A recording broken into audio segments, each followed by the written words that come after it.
নমস্কার বন্ধুরা, কেমন আছেন? আশা করি ভালোই আছেন। আমিও ভালো আছি। আমি আবার একটা চলে এসেছি নতুন রেসিপি নিয়ে উই মিক্সড উইথ সুনিতার চ্যানেলে। তো রেসিপিটা হচ্ছে, আজকে যে রেসিপিটা করব, এই যে দেখতে পাচ্ছেন সজনা ডাঁটার রেসিপি। তো এই সজনে ডাঁটার রেসিপিটার নাম হচ্ছে ধাবা স্টাইলের সজনে ডাঁটা। তো আমি আজকে ধাবা স্টাইল সজনে ডাঁটার রেসিপিটা কিভাবে করছি না করছি আপনারা আমার সাথে থাকুন আর দেখুন কিভাবে রান্নাটা করছি আমি। তো চলুন সজনে ডাঁটাগুলো আগে কেটে ফেলি আমি। তো আমি আগে সজনে ডাঁটাটাকে এইভাবে নিয়ে কেটে ফেলছি। তো আমি 1 আঙুল অনুযায়ী, দেখতে পাচ্ছেন 1 আঙুল সাইজের সজনে ডাঁটাগুলো আমি কেটে নেব। তো এইভাবে আমি সবকটা সজনে ডাঁটাকে কেটে নেব, নিয়ে আর এর গা থেকে আমি পুরো ছোলগুলো সব এইভাবে ছিলে নেব, কেন কি একটু এর ছোল থাকবে না। তো এইভাবে আমি সব ছোলগুলোকে ছিলে নেব, দেখুন সাদা।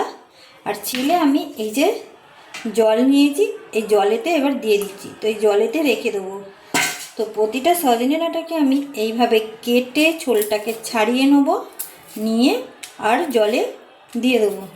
তো বাকি সজনে ডাঁটাগুলোকে আমি এবার কেটে নিয়ে আসি বন্ধুরা। তো বন্ধুরা দেখো, আমি এই যে সজনে ডাঁটা ছাল ছাড়িয়ে নিয়ে চলে এসেছি, জলে ভিজু দিয়ে দিয়েছি। তো এবার আমি এটাকে সাইডে রেখে দিচ্ছি। এরপরে আমি কি করছি সেটা আপনাদেরকে দেখাচ্ছি। গ্যাস জেলে দিয়েছি আর এই যে কড়াটা বসিয়ে দিলাম। এবার আমি এই কড়াতে দিয়ে দিয়েছি এই যে জলটা, আমি এবার এই কড়াতে দিয়ে দিলাম। জলটা একটু গরম হতে দিচ্ছি।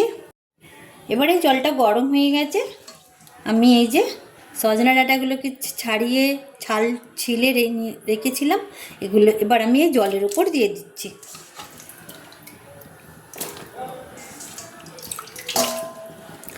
তো এই জলের ওপর আমি দিয়ে দিচ্ছি, এটাকে সেদ্ধ করব। তো একদম আমি পুরো সেদ্ধ করব না, তো মানে 4 ভাগের 3 ভাগ সেদ্ধ করব আর 1 ভাগ শক্ত রাখবো। তো সেই হিসেবে আমি এটাকে সেদ্ধ করব। এবার আমি এটাকে চাপা দিয়ে দেবো। তো এবার আমি এটা চাপা দিয়ে দিলাম। এবার আমি এটা যতক্ষণ সেদ্ধ হচ্ছে সেই ফাঁকে আমি এই ধাবা স্টাইলের সজনে ডাঁটাটার মশলাটা করে নিই। তো দেখুন বন্ধুরা, আমার সজনে ডাঁটা টকবক করে ফুটছে। তো সেই ফাঁকে আমি কিছু মশলা করে নিই। তো আমি একটা মিক্সার জার নিয়েছি, সেই জারেতে আমি একটা গোটা, এই দেখুন টমেটো কেটে নিয়েছি, দিয়ে দিলাম।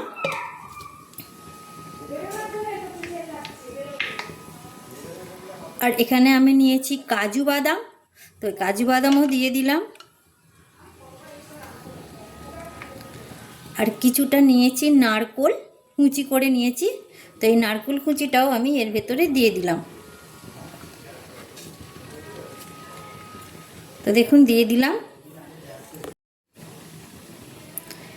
এতে আমি সামান্য একটু জল দিয়ে দিচ্ছি, দিয়ে এবার এটা আমি পেস্ট করে নিয়ে আসছি। তো বন্ধুরা, এবার আমি ঢাকনটা খুলে নিচ্ছি।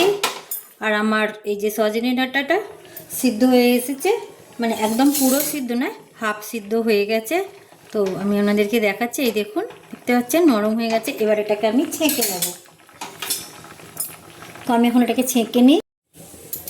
তো এই দেখুন আমি ছেঁকে নিয়েছি, নিয়ে একটা চুবড়িতে ছেঁকে নিয়েছি, এটাকে সাইডে এখন রেখে দিচ্ছি। আর এই যে সজনে ডাঁটা সেদ্ধ জলটাকেও আমি সাইডে রেখে দিচ্ছি, এটাকে ফেলে দেব না। তো এবার আমার কড়া গরম হয়ে গেছে, আমি এবার এতে পরিমাণ মতন তেল দিয়ে দিচ্ছি। তো এটা আমি পুরো সর্ষের তেলে রান্না করব। তো পরিমাণ মতন আমি তেল দিচ্ছি। তো যে যতটা সজনে ডাঁটা নেবেন সেই হিসাবেই তেল দেবেন। তো আমি পরিমাণ মতন তেল দিলাম, তেলটা গরম হতে দিলাম। তেলটা আমার গরম হয়ে গেছে, এবার আমি এতে ফোড়ন দেবো। তো ফোড়নের জন্য আমি নিয়েছি, এখানে নিয়েছি কালো সর্ষে, গোটা জিরে, কসুরি মেথি, আর নিয়েছি 2টো শুকনো লঙ্কা। তো আমি এই শুকনো লঙ্কা 2টো ফাটিয়ে দেব। তো এই দেখুন আমি এবার এই ফোড়নটা সব দিয়ে দিচ্ছি। তো ফোড়নের সর্ষেটা একদম ফুটে উঠবে, ভালোভাবে ফেটে যাবে, ফুটে উঠবে। তো আমি এখন ফোড়নটাকে ভেজে নিচ্ছি।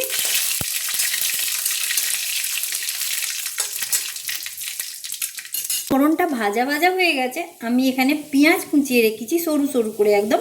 পেঁয়াজ কুচোগুলো এবার এর উপর দিয়ে দিচ্ছি।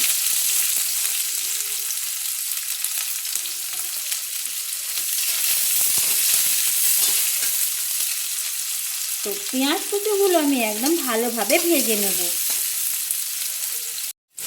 তো পেঁয়াজ কুচোগুলোকে আমি একটু ভালোভাবে ভেজে নিই।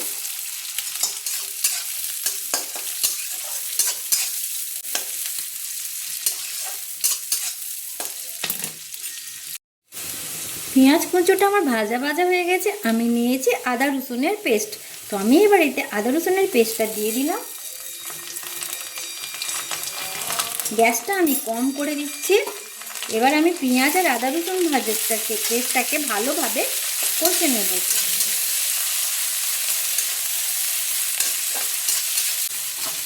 তো বন্ধুরা আমার দেখুন আদা আর পেঁয়াজ আদা রসুন পেঁয়াজটা ভাজা ভাজা কষা হয়ে গেছে। আর এখানে আমি যে পেস্টটা করতে নিয়ে গিয়েছিলাম নারকেল টমেটো আর কাজু বাদাম আমি পেস্ট করে নিয়ে এসেছি, এটা এবার আমি এর উপর দিয়ে দিচ্ছি।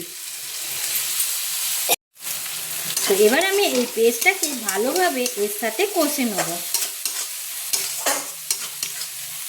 এই পেস্টটা কষতে কষতে আমি আরও মশলা যেগুলো দেবার বাকি সেগুলো দিয়ে দিই এর সাথে।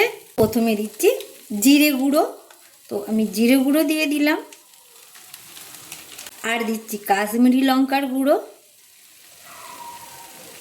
আর দিচ্ছি হলুদ গুঁড়ো, স্বাদ অনুযায়ী নুন, আর দিয়ে দিচ্ছি স্বাদ অনুযায়ী চিনি। তো চিনিটা স্কিপ করতে পারেন, যারা মিষ্টি খান না তারা নাও দিতে পারেন, আর যারা খান তারা তো দেবেনই। তো আমি স্বাদ অনুযায়ী চিনি দিলাম। এবার আমি এই যে সব মশলা দিয়ে দিলাম, দিয়ে এটাকে আমি ভালো করে কষবো। তো বন্ধুরা এখনও একটা মশলা দিতে বাকি আছে আমার, এটা হচ্ছে বিরিয়ানি মশলা। তো আমি এতে বিরিয়ানি মশলা দিয়ে দিচ্ছি। এবার আমি এই মশলাটাকে ভালোভাবে কষে নেব। তো সব মশলা আমার দেওয়া হয়ে গেছে, দিয়ে এবার আমি এটাকে কষে নিই। ঝালওয়ালা লঙ্কা, তো আগে আমি দুটো শুকনো লঙ্কা ফোড়নে দিয়েছি। তো যারা ঝাল খেতে চান তারা একটু ঝালওয়ালা লঙ্কা গুঁড়ো দিয়ে দেবেন, আর যারা ঝাল খেতে চান না তারা দুটো শুকনো লঙ্কাতেই হয়ে যাবে। তো আমি একটু ঝাল গুঁড়ো লঙ্কা দিলাম। এবার মশলাটাকে আরও ভালোভাবে কষিয়ে তেল ছাড়িয়ে নেবো। তো আমি এটাকে এবার কষতে থাকি। তো বন্ধুরা দেখো আমার মশলাটা কষা হয়ে গেছে আর তেলও ছেড়ে দিয়েছে।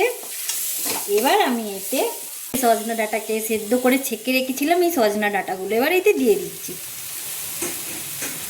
দিয়ে আমি এই মশলার সাথে এবার সজনা ডাঁটাটাকে কষে নিচ্ছি।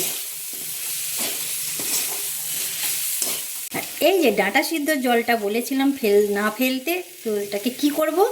তো আমি এটাকে এই যেখানে মিক্সার জারে মশলা লেগে আছে বলে আমি একটু মিক্সার জারে দিয়ে দিচ্ছি। দিয়ে এবার বাকি জলটা আমি এতে দিয়ে দিচ্ছি। তো মিক্সার বাটি ধোয়া জলটাও আমি এর সাথে দিয়ে দিলাম। দিয়ে এবার আমি জল মশলা ডাঁটা পুরো এর সাথে মিশিয়ে নেবো ভালোভাবে।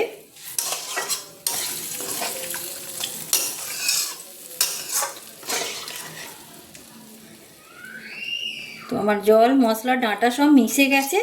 এবার এটাকে আমি চাপা দেবো, বাকি যেটুকু সেদ্ধ হতে বাকি আছে সেটা সেদ্ধ করার জন্য। তো আমি এবার চাপা দিয়ে দিলাম বন্ধুরা, ততক্ষণ সেদ্ধ হোক, আমি এবার ফিরে আসছি। তো বন্ধুরা এবার আমি ঢাকনটা খুলছি, কিন্তু হ্যাঁ আমি এর মাঝেও ঢাকনটা খুলে দেখেছি, কেন কি এটা মাঝে মাঝে নাড়তে হবে, নাহলে কড়ার তলাতে লেগে যাবে, তাই জন্যে। তো এটা মাঝে মাঝে ঢাকনটা খুলে নেড়ে দিতে হবে। তো আমি মাঝে মাঝে ঢাকনটা খুলে নেড়ে দিয়েছি। তো এবার দেখুন আমার গ্রেভিটা একদম হয়ে এসেছে, সজনে ডাঁটা ধাবা স্টাইলের সজনে ডাঁটা রেসিপি। তো বন্ধুরা আমার এই রেসিপিটা যদি আপনাদের ভালো লেগে থাকে লাইক শেয়ার কমেন্ট আর সাবস্ক্রাইব করবেন। আর আমার নতুন বন্ধু পুরনো বন্ধু সবাইকে অনেক অনেক ভালোবাসা। তোমাদের যদি এই রেসিপিটা ভালো লেগে থাকে তাহলে লাইক শেয়ার কমেন্ট অবশ্যই করবেন কমেন্ট। আর তোমাদের কমেন্ট পেয়ে আমি আগ্রহী হব আরও নতুন নতুন রেসিপি বানাবার জন্য। তো বন্ধুরা আমার রেসিপিটা কেমন লাগছে, দেখতে দারুণ হয়েছে না কালারটা? তো এটা আমার রেডি হয়ে গেছে। আমি এবার লাস্ট এই যে কসুরি মেথি নিলাম, এটাকে একটু রগড়ে নেবো হাতে, নিয়ে আমি এবার এর উপর দিয়ে দেবো। তো আমার এই ধাবা স্টাইলের সজনে ডাঁটা রেসিপিটা কেমন লাগলো বন্ধুরা, তোমরা আমাকে বলো। সজনে ডাঁটা রেসিপি ধাবা স্টাইলের রেডি। আর আমি এটাকে নাবিয়ে নেব।